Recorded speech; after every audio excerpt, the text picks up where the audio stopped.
2年前大疆发布 Osmo Action 1代的时候，我给了它极高的评价，因为那个时候 GoPro 还没有前屏，价格也高一些。那 Action 的横空出世，让我觉得运动相机市场肯定要变天了。但事实上，从最终的市场反馈来看，它的销量并不算好，大疆也没有让这个市场变得更大，也没能完全吃掉 GoPro 的用户群。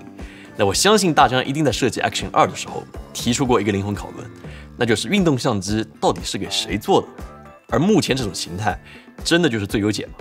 那快进到今天，这是大疆对于这个问题的回答。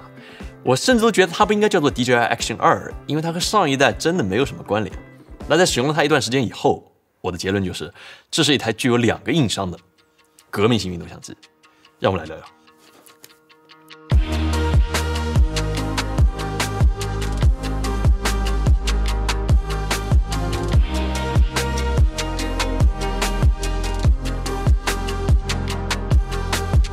Action 2的主机相比 Action 1还有 GoPro 要小了接近一半，整个机身被镜头占满，然后它背后就是一个全面屏，那看起来真的要比 GoPro 大黑边屏幕要现代非常的多，而且这屏居然是 OLED， 那整体的画面效果还有亮度都相当的优秀。那可能我最大的抱怨还是这个屏幕大小本身对于我来说还是小了一点。那虽然菜单设计的很优秀，但误触有时候还是会发生。那如果你一定想要大屏体验，你可以打开它的 WiFi 来连接手机监看，这是很多运动相机都有的功能。那对我个人来说，我总是觉得有这么一点麻烦。那然后 Action 2顶部有个开机录制键，底下有一个触点，然后就没了。这真的就是最极简的这么一个形态了。大疆非常清楚，要让用惯了手机的普通用户有购买欲，还有使用欲，这个设备必须要小巧又简单，非常的这个易用。他们也的确做到了。那在测试过程中，我发现我用它的拍摄欲望会比别的设备，包括我的手机都要大很多。拍完了往屁股兜里面这么一塞，立刻就可以了。这个体验非常的无感啊！直到我忘记它在裤兜里，然后一屁股坐到凳子上的时候。但假如 Action 2真的只改变这么一点东西，我绝对不会说它是一个革命性的产品。它真正的魔力发生在这个瞬间。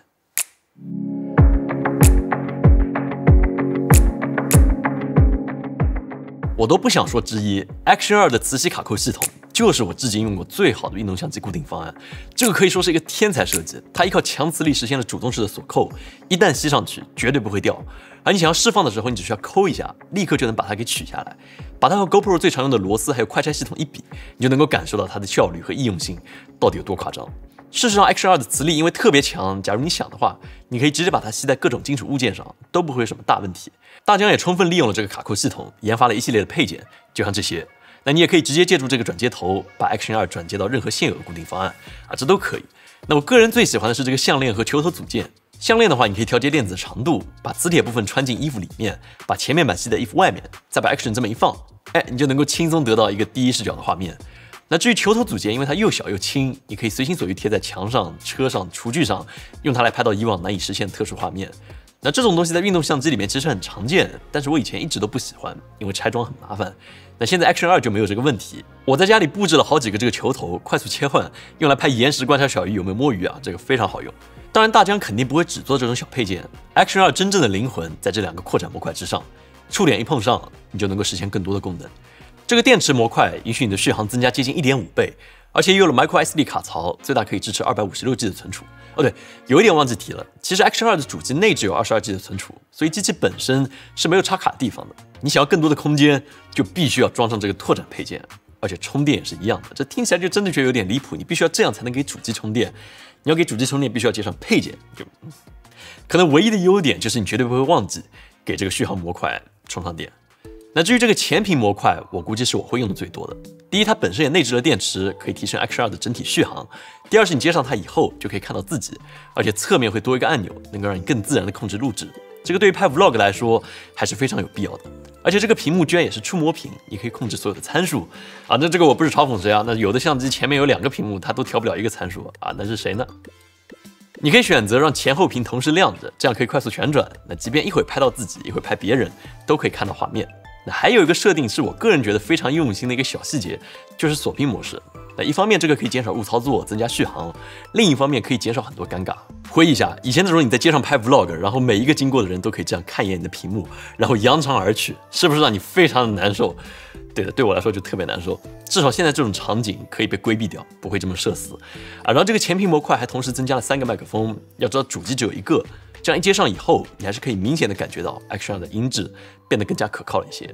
哪怕有风，它的收音也不会特别糟糕，但同样的，它也不能指望有多好。现在你听到这个声音是来自于这个4麦克风系统，就是接上了这个主频，就前面这个频的这个声音效果，然后再切换到它的这个单麦克风系统，你可以听一下它的音质上面有什么区别。然后现在你听到声音是来自于这个 Action 2的这个内置，就是没有接任何屏幕辅助模块的这个单麦克风系统录出来的声音。你可以听一下，你感觉这个声音怎么样？有没有和之前这个4麦克风系统有什么特别明显的区别？你可以感受一下。那扯远了，我们再说回到这些模块之上。那虽说这两个模块看着很简单，也很实用啊，大疆这太厉害了，对吧？这模块化方案，多少厂商都想实现的这么一个技术。但是你仔细想，你会发现有各种应用场景中的 bug 需要有一个答案。那我举个例子，对吧？主机本身是防水的，那你接上这个模块以后，它还防水吗？那毕竟这个触点是可以通电的。那答案就是它不防水了，你需要装上潜水壳才能够获得60米的防水深度。那假如这个触点只沾了一点水会怎么样？那答案就是在我们的测试之中，它不会影响使用，前屏还是正常工作的，但是我总觉得有这么一点悬。那假如说我拍视频拍到一半，突然把这个前屏拆了，虽然我不知道你为什么要这么做，但是会发生什么呢？那答案就是，假如说你设置了默认存储是在这个机内，那不会有任何问题。假如是在 SD 卡里面，它就会停止录制。那当你分离以后，你再用主机拍点视频，这个视频会在哪呢？那就会在这个主机里面，对吧？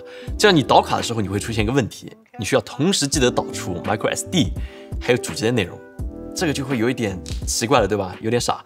大疆的工程师给了我一个固件，可以让主机把素材自动传到 microSD 卡上面。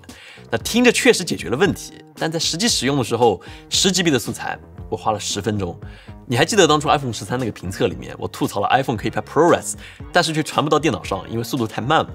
但如果你算一下的话，有个很可怕的事实，就是这个 Action 2的传输速度甚至比苹果的 AirDrop 还要慢。那言归正传，讲到这里，我们开始进入到 Action 2的第一大硬伤——触点。这个触点设计虽然极其聪明和方便，但是同时也带来了许多运动相机过去没有的问题。比如一旦没电，你就必须要更换这个模块，没有换电池这个选项，而大部分用户根本就不可能买多个前屏模块，最多再买几个这个续航模块当电池来用，还差不多。那这个出现情况就是自我监看这个功能是时有时无的，特别难受。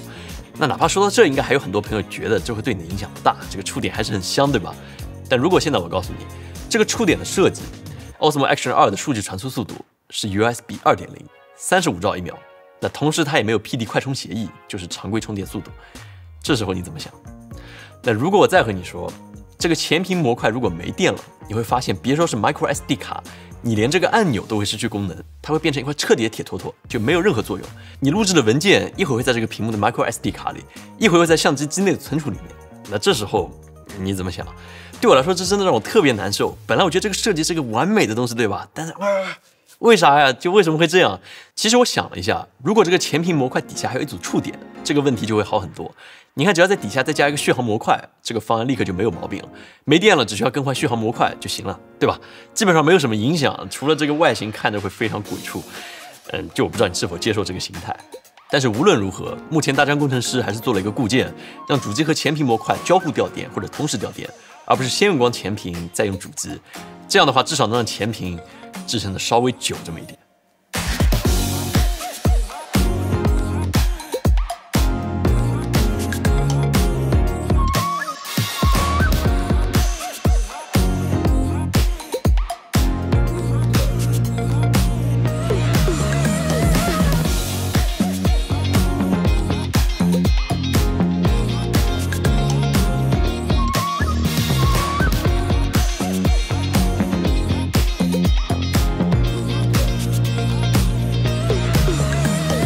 画质，其实运动相机的画质我都可以一句话来总结：你不能指望它比手机强太多。你选择运动相机的原因是为了它的便携，为了快速拆装，还有它的易用，绝对不是为了在夜晚爽拍视频，更不是为了和全画幅微单分高下。就不知道为什么有人会这么比。那话虽然这么说 ，Action 2的画质还是有了不少提升的。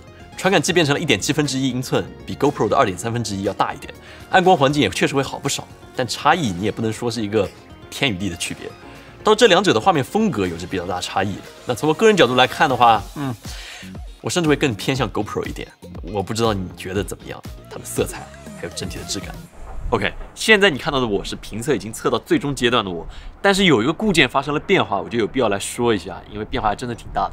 之前的这个固件版本 Action 2的画质确实我觉得就和 GoPro 差不多，甚至还要弱一点。但是这一版固件推送以后，无论是它锐度，还是它整体的色彩，还是它宽容度，都有了一个非常大的变化。这是我们用新固件拍的画面，你觉得怎么样？那就我个人的观点来看，我觉得它已经超越了 GoPro， 甚至可以拿来和索尼 ZV-1这些相机来对比。这个是我觉得有必要来讲明的一点。那也不是全都是好消息。那即便固件更新了，但是 Action 2还是有两个非常严重的运动相机通病，就是第一是它的夜景之下，它的防抖非常的不好。那第二点就是它畸变修正，也就是广角修正，这个在有些特定角度之下，哪怕是日光光线充足的情况下，也会非常的奇怪，你看到会觉得特别难受。大疆我觉得必须要修复这个问题。那还有一个东西是大疆后面才寄过来，就是他们新出的这套麦克风系统，可以一拖二。就不得不说，大疆这个麦克风一出，给我们这种做联名麦克风的人压力真的太大了，因为做的真的非常的好。这个东西我甚至觉得可以单独出一期视频，我们以后看看机会吧 ，vlog 里面讲。但客观来说，这个麦克风做的真的是比 Action 2我觉得要更吸引我，真的非常强。Action 2有一点明显做的比 GoPro 好的，就是自动白平衡。那 GoPro 的白平衡总是非常鬼畜，经常跑偏。那 Action 2相比之下就会精准很多，在复杂灯光环境之下有着不俗的表现。那至于视频记录规格，就我没想到 Action 2会比 GoPro 10弱一点。GoPro 可以拍摄 5.3K 60帧、4K 120帧、2.7K 240帧，而 Action 2最多只能做到 4K 120帧，还有 1080P 240帧。没有 5K 的分辨率，对我个人来说是没有什么实际体验上的影响的。但是我就是有点咽不下这口气，我也想看大疆吊打 GoPro 啊，但是目前就是这样啊，只能够 GoPro 确实更强一点。防抖方面 Action 2也有了变化。Action 1代我个人最大的槽点是它的防抖导致前屏的画面延迟，真的特别难受。那现在到了第2代，这个问题还在，但是好了不少，只能说它还是有这么一点让我膈应，但是相比1代已经算是一个比较显著的提升了。而且大疆现在还加上 Horizon Steady， 也就是 2.7K 之下，你能够有一个地平线增稳，不管你怎么晃，它都可以用电子防抖来帮你抵消一切的这个滚动，可以保证机内的水平完全稳定。大疆还给 Action 2做了一个磁吸的微距镜片，那贴上就能用，非常的方便，你可以用它来拍美食、工艺品之类的细节，那效果都不赖。那至于色彩配置 ，Action 2仍然没有 D-Log， 宽容度多少会有一点限制，但是你至少有个 D-Cinelike 的模式，能够帮助你留下多这么一点点的后期空间。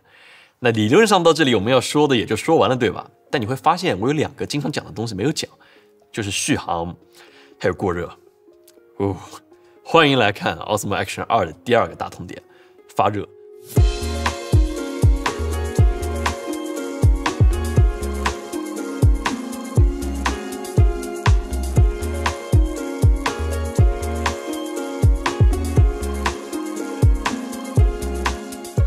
我第一眼看到 Action 2的时候，我就在想，这么小的机身拍 4K 100fps， 大疆是怎么压住发热的？这太牛了！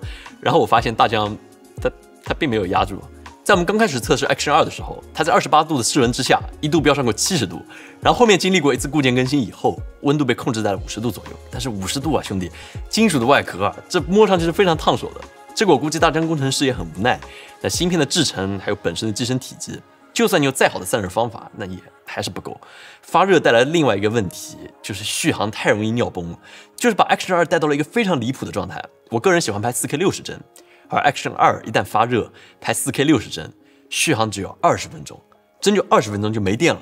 就哪怕你接了续航模块，也就1个小时左右，这真的太离谱了。就我1个小时，这意味着你拍1天你需要换4块电池。而又要因为要换电池，你就又回到了我们第一个硬伤，就是这个前屏幕一会儿有，一会儿就没有的这个矛盾之中。这就是为什么我说它是一个有2大硬伤的革命性运动相机。大疆工程师说还在尽量优化这个体验，但是我个人对这2个问题其实不是特别乐观。就怎么说，我觉得模块化真的是所有厂商的噩梦，连大疆都会遇到这个问题，那可见有多难。其实 Action 2真的已经做得很成功了，光是这个磁吸卡扣我就能够吹爆，这全面屏、防抖、4K 120、前置屏幕、超小型机身，这些以前我们想要的功能都在这儿了。那只不过为了实现这些功能，大疆也做出了对应的牺牲。我佩服大疆这种推翻上一代产品、完全重做的勇气，绝对不挤牙膏。但另一方面，我又希望他们能够稍微走慢一点，毕竟要做到出道即巅峰，真的太难了。所以这就是我们这期 Action 2的全部测评，你会考虑买吗？那如果你喜欢这期评测的话，也欢迎分享给你的朋友，跟他讲一讲有关 Action 2的故事，也欢迎给我们点赞、投币、3连转发，这会对我们非常大的帮助。喂 ，One more thing， 看完刚刚的评测， Action 2的表现让你纠结了吗？但有一点可以不纠结的是，10月31号晚上10点，我们将会在我们的直播间开启我们的双11直播活动。除了参加官方的满减活动之外，还有5件9折和单品赠品的活动同时开启。所以说10月31号晚上10点，我和 Tim 在直播间等你，千万别错过。OK，back to Tim。那么我们下期再见。